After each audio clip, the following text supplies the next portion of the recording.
discussion of the carotid triangle. Anteriorly and inferiorly, the roof of the carotid triangle, which is formed by the skin, superficial fascia, platysma. This is the platysma muscles and investing layer of deep cervical fascia. The boundary of the carotid triangle, anteriorly and inferiorly, it is bounded by the superior belly of omohyoid. Anteriorly and superiorly, it is bounded by the posterior belly of the digastric along with the stylohyoid muscles. Anteriorly and inferiorly, it is bounded by the superior belly of omohyoid, and posteriorly it is bounded by the anterior border of the sternocleidomastoid muscles. The carotid triangle itself suggests that it contains the carotid vessels. Now we will see the content of the carotid triangle. We reflect the sternocleidomastoids, we reflect the superior belly and inferior belly of the omohyoid. First content, it is the ansa cervicalis over to the, this is the ansa cervicalis. It has a two root. Here you can see this is the just behind to the internal jugular vein. The root, it is called the C2 and C3, and the root in front of the internal jugular veins, and along with the hypoglossal nerve, it is the C1 fibers. The fiber of the C1 directly supplies to the fiber of the C1 directly supplies to the geniohyoid and thyroid muscles. This is the fiber of the C1 which directly supplies to the geniohyoid and thyroid, and this ansa cervicalis itself, it supplies to the infrahyoid muscles. We can see this is a superior belly of omohyoid, and it is also supplied by the inferior belly of omohyoid. This one is the muscles, it is the from sternum to the hyoid. So this muscle, it is sternum to hyoid, it is sternohyoid.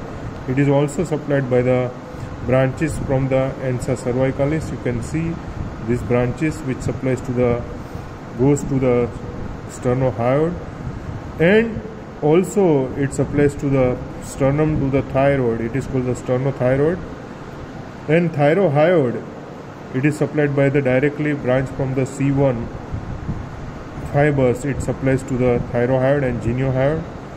The C2 and C3 fibers which supplies to the directly branch to the inferior belly of omohyoid. Now we will see the another content of the carotid triangle are the carotid. This is the common carotid artery.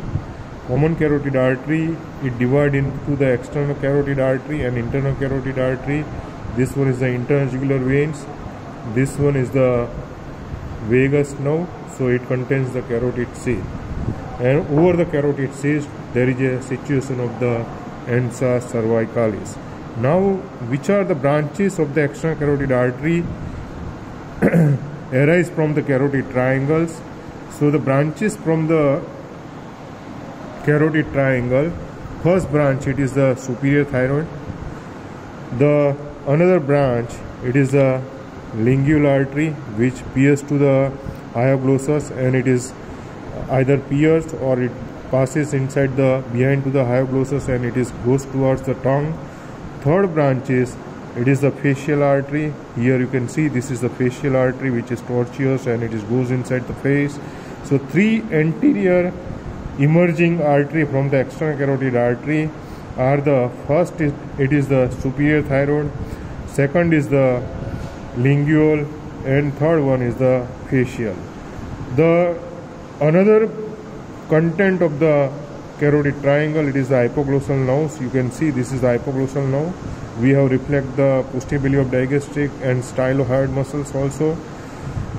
So another artery which arises inside the carotid triangle posteriorly, it is the occipital artery, and medially the artery which arises from the external carotid artery, it is the ascending pharyngeal. So this one is the artery which is the medially which arise, it is called the ascending pharyngeal artery. This one. This is the ascending pharyngeal artery.